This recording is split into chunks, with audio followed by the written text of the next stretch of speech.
ఓం గం గణపతయే నమః. ఓం బుధగ్రహాయ నమః. హరి ఓం. ఓం జ్ఞానానందమయం దేవం నిర్మలస్ఫటికాకృతిం ఆధారం సర్వవిద్యానాం శ్రీహయగ్రీవముపాస్మహే. ఓం హయగ్రీవాయ నమః. ఓం ప్రియంగుకలికాశ్యామం రూపేణ ప్రతిమం బుధం సౌమ్యం సత్వగుణోపేతం తం బుధం ప్రణమామ్యహం. ఓం బుధగ్రహదేవతాయై నమో నమః. ఆదిత్యాయ చ సోమాయ మంగళాయ బుధాయ చ గురుశుక్రశనిభ్యశ్చ రాహవే కేతవే నమో నమః. ఈ యొక్క భూలోకంలో మానవులందరూ కూడా శిరస్సులో అంతర్గతంగా అంతర్లీనమై ఉన్నటువంటి ప్రకాశవంతంగా ప్రతి జీవిలో చైతన్యత్వాన్ని కలుగజేసేటటువంటి బుద్ధి ప్రకాశిత అయినటువంటి దానికి అధిపతి అంటే బుద్ధి వికసిస్తే కానీ మనం అనుకున్నటువంటి ప్రతి కార్యంలో కానీ మనం మాట్లాడే ప్రతి మాట అవతల వాళ్ళకి సరిగ్గా అర్థం చేసుకునే పద్ధతి కానివ్వండి, అవతల వాళ్ళు మళ్ళీ మాట్లాడితే మనకి శ్రవణ శక్తి కలిగేటటువంటి శక్తిని ప్రసాదించేటటువంటి వాడు ఈ యొక్క నవగ్రహాలలో బుధగ్రహం.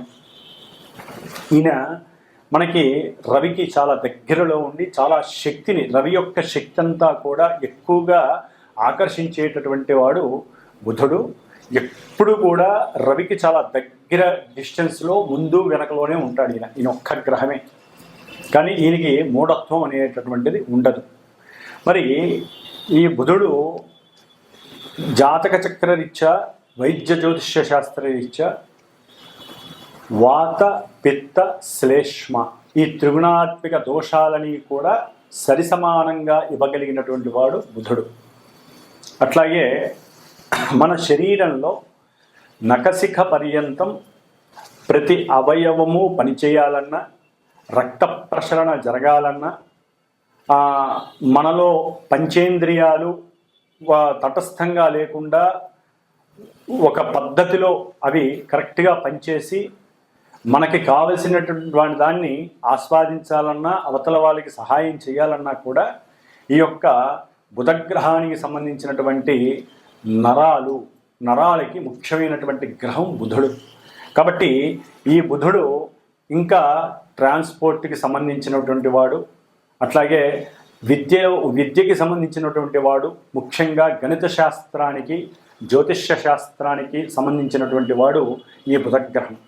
మరి ఈ బుధగ్రహము మన యొక్క ద్వాదశ రాశుల్లో ముఖ్యంగా కర్కాటక రాశిలో ఉన్నటువంటి ఆశ్లేష నక్షత్రము, అట్లాగే జలరాశి అయినటువంటి వృశ్చిక రాశిలో మరి ఆయన జ్యేష్ఠ నక్షత్రంగాను, మళ్ళీ జలరాశి అయినటువంటి మీనరాశిలో రేవతి నక్షత్రం. ఈ 3 నక్షత్రాలకి అధిపతి బుధుడు. అట్లాగే మేషరాశి నుంచి 3వ రాశి అయినటువంటి మిథున రాశికి, 6వ రాశి అయినటువంటి కన్యా రాశికి కూడా, అంటే వ్యాపార క్రయ విక్రయాదులని సూచించేటటువంటి, అట్లాగే బంధువులని, ఇరుగు పొరుగు వాళ్ళని, సహాయ సహకారాలని, అట్లాగే శత్రు రోగ రుణస్థానాలని, ఆంతరంగికంగా కుటుంబంలో తల్లి తరపు కానీ తండ్రి తరపు కానీ బంధువులు అంటే మేనకోడళ్ళు కావచ్చు, మేనమావులు కావచ్చు, మేనత్తలు కావచ్చు, భావమరుదులు కావచ్చు, ఇట్లా ఎన్నో రకాలైనటువంటి బాంధవ్యానికి సంబంధించినటువంటి బంధువులను సూచించేటటువంటి గ్రహం ఈ బుధగ్రహం. మరి ఈ బుధగ్రహం మామూలుగా ప్రతి నెల కూడా ఒక 30 రోజులకు ఒకసారి ప్రతి రాశిని కూడా సంచరిస్తూ ఉంటుంది. కానీ ఈ సంవత్సరంలో ఈ నెలన్నర కాలంలో దాదాపుగా అతిచారాన్ని గ్రహించి ఆ బుధగ్రహం 3 రాశులు మారింది.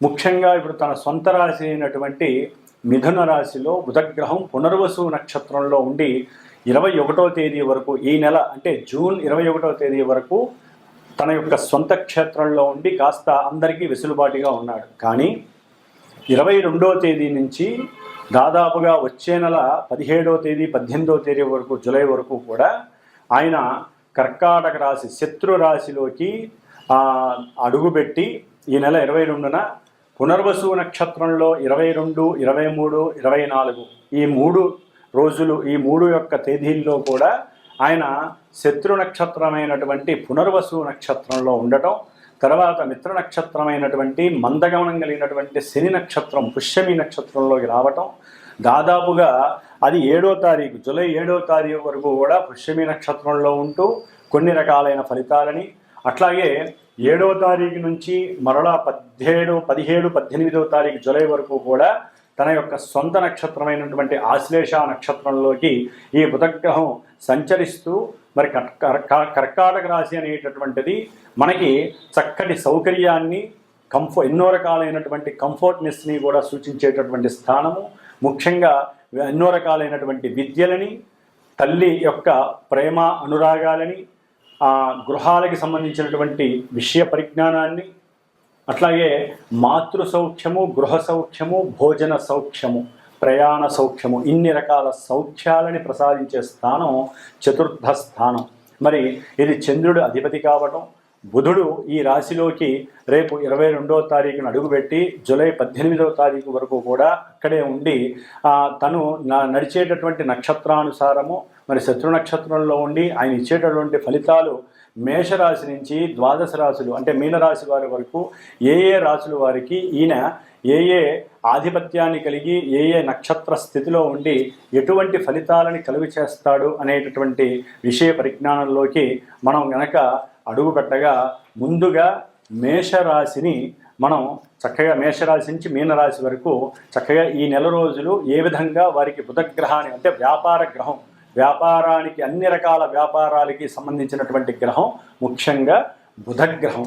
కాబట్టి ఈ బుధగ్రహం ముఖ్యంగా ఈ యొక్క పేపర్ ప్రింటింగ్ వ్యవస్థలకి సంబంధించి అది డబ్బుల నోట్లు కావచ్చు, లేకపోతే ప్రామిసరీ నోట్లు కావచ్చు, పుస్తకాలు కావచ్చు, అచ్చు వేసేటటువంటి ముద్రణాలయానికి ముద్రణలకి సంబంధించినటువంటి ప్రింటింగ్ ప్రెస్సులు కావచ్చు, లేకపోతే టైప్ రైటర్స్ కావచ్చు, కంప్యూటర్ అంటే సాఫ్ట్వేర్ కంప్యూటర్స్ కావచ్చు, ఏదైనా సరే ముఖ్యంగా రైల్వే, తంతి తపాలా అంటే మనకి పోస్ట్ మ్యాన్లు, పోస్ట్ ఆఫీసులు, మనీ ఆర్డర్లు, ఇట్లా వీటికి సంబంధించినటువంటివి, అట్లాగే మన కమ్యూనికేషన్ వ్యవస్థ ఆర్థికపరమైనటువంటి ఫోన్పేలు కానీ గూగుల్ పేలు కానీ ఇట్లాంటి ఆర్థికపరమైన వ్యవస్థ కావచ్చు, రచనలు, వ్యాసాలు రచించేటటువంటి అంటే చిత్ర పరిశ్రమలో ముఖ్యమైనటువంటి వారు ఎవరైతే ఉంటారో వారు కానివ్వండి, బ్యాంకు వ్యవస్థలో అకౌంటింగ్ సంస్థకి సంబంధించినటువంటి అకౌంట్స్గా పనిచేసేటటువంటి వారు కానీ, చార్టెడ్ అకౌంట్స్ కానివ్వండి, ఇట్లా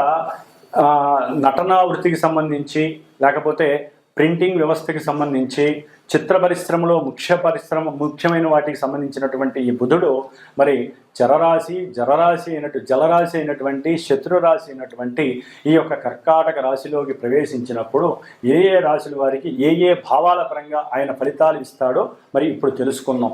ఓం మకర రాశి వారికి జూన్ 22వ తేదీ నుండి జూలై 18వ తేదీ వరకు కూడా ఈ నెల రోజులు బుద్ధికి కారకుడైనటువంటి వ్యాపార కారకుడైనటువంటి బుధగ్రహము మరి మకర రాశికి షష్ఠాధిపతి అయి భాగ్యాధిపతి అయి 7వ స్థానమైనటువంటి శత్రుక్షేత్రమైనటువంటి చంద్రరాశిలో ఉండటం. ఒక రకంగా చెప్పాలంటే ఈ బుధుడు శత్రు రోగ రుణకారకుడై 7లో ఉన్నాడు. అంటే శత్రువులు ముందుకు దూసుకొస్తూ ఉంటారు.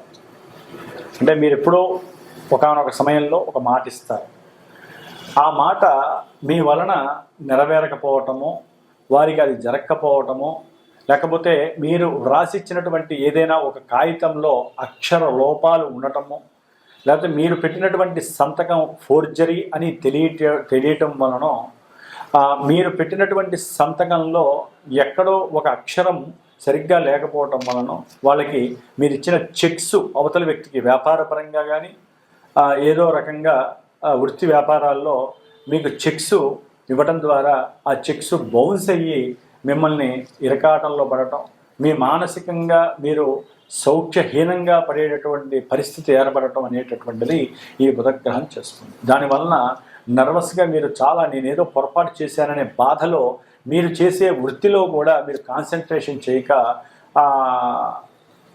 దానివల్ల కూడా మీకు ఆర్థికంగా నష్టపోయే అవకాశం ఉంటుంది. గృహంలో ప్రశాంతత లోపిస్తుంది. ఎక్కడో ఉన్నటువంటి వ్యాపార విషయాలో లేకపోతే మీరు చేసే వృత్తి విషయాలో ఇంట్లో గృహంలో చిచ్చు పెట్టే అవకాశం ఉంటుంది. భార్యాభర్తల మధ్య, అంటే ఆడవాళ్ళు కావచ్చు మగవాళ్ళు కావచ్చు, వ్యాపారం ఈ రోజుల్లో అందరూ చేస్తున్నారు, ఉద్యోగాలు అందరూ చేస్తున్నారు. కాబట్టి భార్యాభర్తల్లో ఎవరైనా సరే ఆ చికాకుల వలన ఇంట్లో మీ గృహ వాతావరణం దెబ్బతీసే అవకాశం ఉంటుంది. కాబట్టి గృహంలో భార్యాభర్తలు ఒకరికొకరు మాట్లాడుకునేటప్పుడు బయట విషయాలు ఇంటి దగ్గరికి చేర్చకుండా బయట విషయాలను వదిలేసి, అది అప్పులు గొడవ కావచ్చు, లేకపోతే మీకు ఎదురు పార్టీ అంటే ఎదురుకున్న వాళ్ళు కావచ్చు, శత్రువులు అనుకోవచ్చు మన భాషలో, వాళ్ళు కావచ్చు, లేకపోతే రుణ బాధలు కావచ్చు, ఏదైనా సరే, లేకపోతే అనారోగ్య సమస్యలు. అంటే ఒక్కోసారి భార్యాభర్తల యొక్క జాతకాల్లో కనుక ఎవరైనా మకర రాశి వాళ్ళు ఉంటే ఒకరి ఆరోగ్య రీత్యా మీరు ఇబ్బందులు పడి ఆర్థికంగా నష్టపోవటం, గృహంలో అనుకోని పని మీ మీద పడటం, దానివల్ల వెట్టి చాకిరీ చేయటం, అంటే భార్యాభర్తల్లో ఎవరైనా కొంత అనారోగ్యానికి దారి తీసినట్లయితే అవతల వ్యక్తి మీద డబల్ పని పడుతుంది. దానివల్ల కూడా మనోచికాకులు ఎదురయ్యి అసలు ఈ కుటుంబ వ్యవస్థ నుంచి దూరం అయిపోవాలి అనేటటువంటి ఆలోచన కలుగుతుంది. వంట చేసేటప్పుడు ఒకవేళ వీళ్ళిద్దరిలో ఎవరో ఒకళ్ళు ఇబ్బందులు పడుతున్నప్పుడు వంట చేసేటప్పుడు లేనిపోని తలకాయ నొప్పులు కూడా మీకు ఎదురవుతాయి. దానివల్ల కూడా గృహ సౌఖ్యం దెబ్బతింటుంది. కాబట్టి ఈ విధంగా ఆ భార్యాభర్తల మధ్య కొంత సఖ్యత దెబ్బతినే అవకాశాలు మకర రాశి వారికి ఎక్కువగా కలుగుతున్నాయి.